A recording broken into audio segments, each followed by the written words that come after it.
Ya, 80 tahun generasi untuk negeri. Nah, tentunya kita ingin tahu lebih jauh ke depan ini sebenarnya targetnya apa sih supaya lebih luas yang terbantu dari kelompok usaha Bakri. Nah, tadi sempat terputus, silahkan dilanjutkan Kak Syala.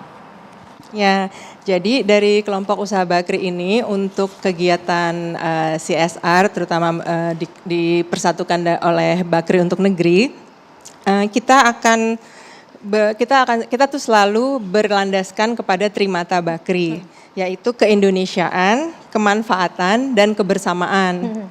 Terus antara lain ada yang pernah disebutkan adalah dari setiap rupiah yang dihasilkan oleh Bakri itu harus bermanfaat bagi seluruh rakyat Indonesia. Ini ada yang tadi juga sudah disinggung Bakri Center Foundation. Ini kan Pak Anin kemarin sama Tony Blair ya. Sampai sejauh mana sih Pak sebenarnya apa mau bikin vaksin? Ya, jadi kita ini kan sejak COVID 2 tahun terakhir, kita ngelihat bahwa arsitektur kesehatan itu kita sangat rentan. Ya. Nah, jadi dari grup memang bukan bisnisnya di jauh sebenarnya dari itu. Life science atau medical, tapi karena kita manusia ya kita peduli. Nah, jadi ya biasalah kalau tidak tahu banyak ya mesti belajar.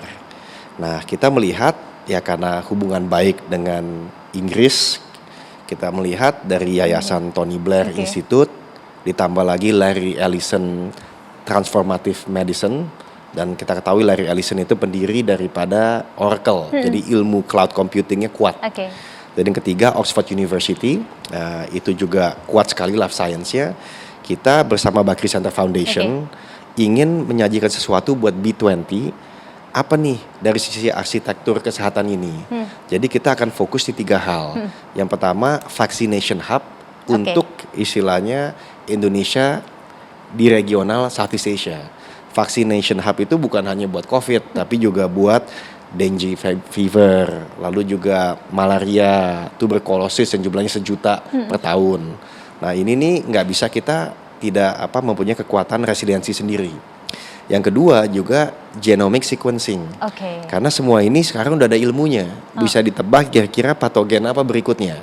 Nah, kenapa tidak kita lihat? Karena belum tentu patogen di sini sama dengan di luar negeri. Tapi kalau kejadian di sana bisa ke bawah, sini ke bawah. Sebagai bukti terakhir ini 2 tahun COVID. Yang ketiga, apa nih legacy daripada Indonesia di B20 dalam bidang ilmu hayati ini, life science.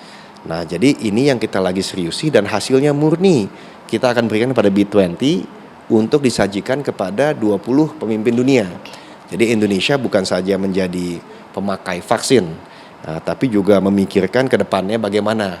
Nah ini saya rasa salah satu juga inovasi kayak tadi Padi Gogo dan juga inovasi-inovasi yang elektrifikasi dan banyak di tempat Bumi Resources maupun IMP maupun juga inovasi dari sisi filantropis. Ya.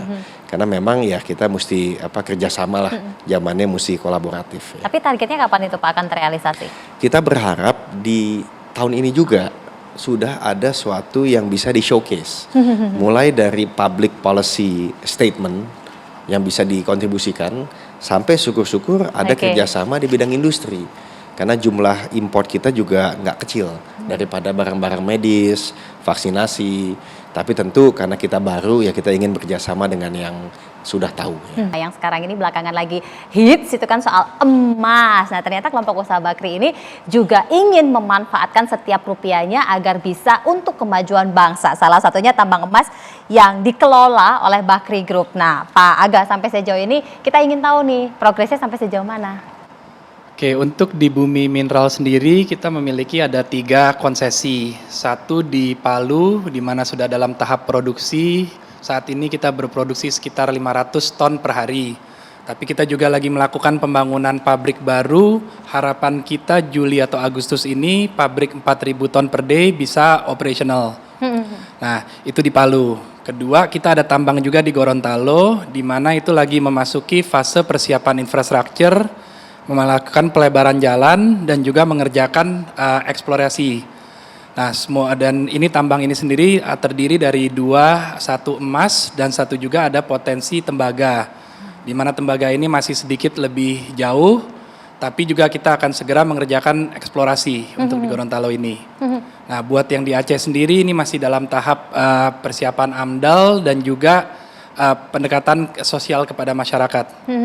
Nah, itu kira-kira yang bisa. Targetnya sampai kapan kemudian ini akan beroperasi? Karena nanti kan ketika beroperasi multiplier efeknya akan sangat luas, bukan hanya tadi Pak Anin sampaikan TKDN-nya, tetapi juga serapan tenaga kerjanya, belum lagi nanti devisanya dari hasil penjualan, Pak.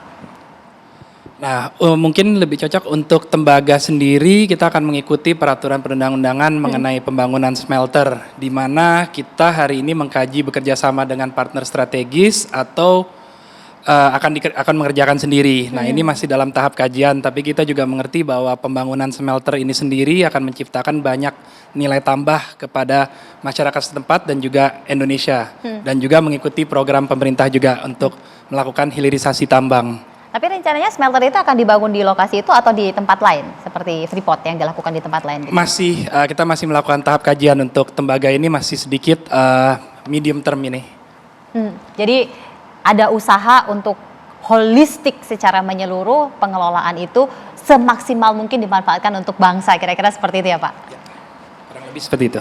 Kira-kira kapan sih Pak kalau kita bicara mengenai bulan? Kan tentu kita ingin tahu nih Pak, siapa tahu nanti sahamnya naik lagi Pak.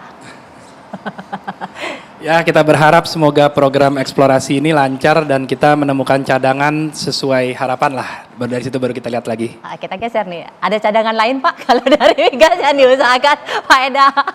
Kita ingin tahu Pak, boleh mungkin pakai mic-nya Pak, supaya pemirsa juga dengar. Bocoran-bocoran ya kan.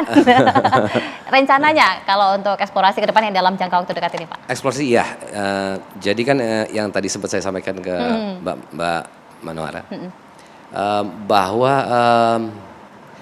eksplorasi atau organic growth itu merupakan salah satu core bisnis kita. Harga crude oil kita nggak tahu mau kemana, cuman masih naik Pak, masih tinggi Pak. sekarang lagi tinggi betul. Makanya betul. orang pengen dengerin Pak.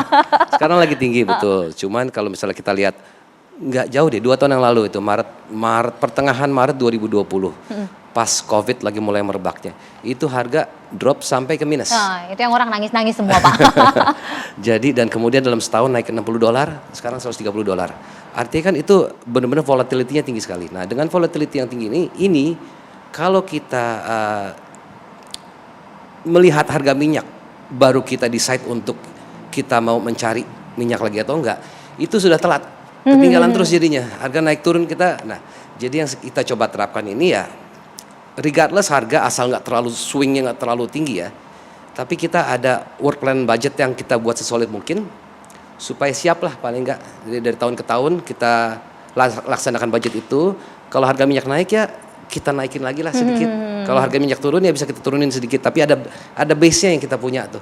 Nah itu paling apa yang kita coba lakukan di Bakri Group di Energi Mega Persada. Tapi so far kalau dari apa yang diterapkan ini Pak, tentu kita kan ingin tahu kontribusinya bagi bangsa, karena kita bicara mengenai generasi untuk membangun negeri kita kira-kira ya Pak ya. Target yang sudah dicanangkan dan realisasinya, kemudian hasil yang diberikan kepada bangsa ini sampai sejauh mana? Ini kepo banget loh Pak. Hasil yang diberikan kepada bangsa ya. Jadi mungkin bisnisnya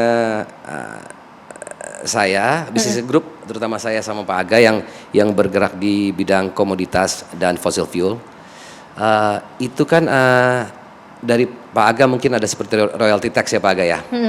Kalau dari Energi Mega Persada ada profit sharing, di mana untuk gas itu on average 70% dari keuntungan itu buat untuk negara. Untuk minyak itu 85% keuntungan buat negara. Di luar pajak nih, ini pendapatan negara non pajak nih. Jadi paling enggak mungkin dari sisi amount, angka ya, itu yang mungkin kontribusi kami kepada negara. Sebaliknya juga negara mempercayakan untuk kami menjalankan konsesi ini. Jadi paling enggak itulah kontribusi kami untuk IMP lah untuk negara. Generasi untuk membangun bangsa, tentu masih ada banyak kegiatan dan program yang disiapkan oleh kelompok usaha Bakri di masing-masing lini, mulai dari CSR, kemudian bisnis tambang, mineral, dan lain-lain. Nah, ke depannya bagaimana kemudian kelompok usaha Bakri mengupayakan maksimalisasi usaha mereka untuk membangun negeri? Sesaat lagi tetaplah bersama kami.